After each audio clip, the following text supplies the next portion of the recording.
మేడారంలో ఏం జరిగింది నాకు? మేము ప్రతి సంవత్సరం మేడారం పోతాం సార్. మేడారం పోతున్నాము. అయితే మేము దర్శనానికి వెళ్తున్నాం.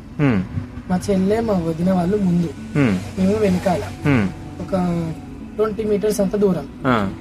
అయితే మా పక్కనే డాబర్ టూత్ పేస్ట్ అనేటోళ్ళు ఉన్నారు.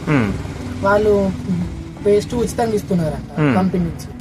ఇస్తుంటే అయితే వాళ్ళు అందులో ఒక అమ్మాయి దొంగతనం జరిగింది కదా. ఆ దొంగతనం జరిగితే అలా అందులో ఒక అమ్మాయి ఉంది.